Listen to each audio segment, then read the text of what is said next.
లోపలికి వెళ్తే మేడం అంటున్నారు మేము తీసుకోము, మేము వర్క్లో ఉన్నాం, మాకు వేరే ఉంటాయి కదా, వేరే కేసెస్ ఉంటాయి కదా, అవి చూసుకోవాలని మాట్లాడుతున్నారు. అది కాకుండా ఇప్పుడు మళ్ళీ నన్ను లోపలికి తీసుకెళ్ళి ఎవరైతే నాకు న్యాయం చేయడానికి వచ్చిన జర్నలిస్ట్ ఉన్నారో వాళ్ళపైన రిటర్న్ కేసు పెట్టామని చెప్పేసి ఇట్లా బెదిరిస్తున్నారు మేడం వాళ్ళు లోపలికి తీసుకొని నన్ను. ఎస్ఐ మౌనిక మేడం వాళ్ళు. ఉల్టా కేసు పెట్టామా? నేను పెడదాం అనుకుంటున్నాను.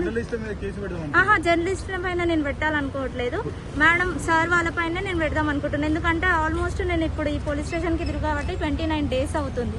29 days నుంచి ఏ రోజు కూడా వాళ్ళు అంటే జస్ట్ పిటిషన్ తీసుకున్నారు కానీ ఇది ఇట్లా కాల్ లిఫ్ట్ చేసినారు లేదు అనేది నాకు ఏది కూడా చక్కగా రెస్పాన్స్ రాలేదు.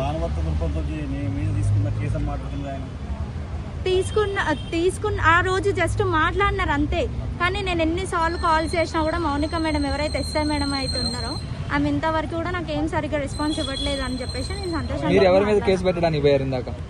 నేను ఇందాక సార్ ఎవరైతే ఇన్స్పెక్టర్ సార్ ఉన్నారో అతని పైన కేసు పెట్టడానికి వెళ్తే లేదు మేము ఇప్పుడు నేను రాస్తున్నా, ఆల్రెడీ కంప్లైంట్ రాస్తున్నా, మీరు ఏమైనా ఉంటే తర్వాత చూసుకోండి ఇక్కడ తీసుకోను అన్నట్లుగా మాట్లాడుతున్నారు మేడం.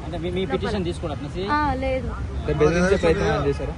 చేస్తున్నారు, అంటే ఎవరైతే నాకు న్యాయం జరగాలని చెప్పేసి వచ్చి నిలబడ్డారో సంతోషంగా వాళ్ళపైన జర్నలిస్టుల పైన రిటర్న్ కేసు పెట్టామని చెప్పేసి నాకు చెప్తున్నారు లోపల. మీరేమని చెప్పారు మరి? నేనేం చెప్పలేదు, నేను ఎందుకు పెడతా మేడం, మీరు చక్కగా నాకు రెస్పాన్స్ అవ్వలేదు కాబట్టే నేను మీడియాకి అప్రోచ్ అవ్వాల్సి వచ్చింది. మీరు నాకు సరిగ్గా ఆన్సర్స్ ఇచ్చిండి, కాల్స్ లిఫ్ట్ చేసి ఉంటే నేను ఇదంతా చేయకపోయి ఉండేది కదా అని అంటే మాకు కూడా వేరే పనులు ఉంటాయి కదా అన్నట్లుగా మాట్లాడుతున్నారు. లేదు నేనంత ఉన్న అమ్మాయిని అయితే ఇంతవరకు ఎందుకు తిరుగుతా సార్ నేను అంటున్నారు, ఆ మాట కూడా అంటున్నారు. ఏమో సార్ నాకు తెలిసి అయితే ఇన్ని రోజుల నుంచి 29 days నుంచి కూడా ఇప్పుడు అక్కడ ఎవరైతే మౌనిక మేడం మిస్ అయి ఉన్నారో తను ఏమంటుందంటే వాళ్ళని కూడా తీసుకొచ్చినామమ్మ మాట్లాడుతున్నాం అన్నట్టు వాళ్ళ సైడ్ మాట్లాడుతున్నారు.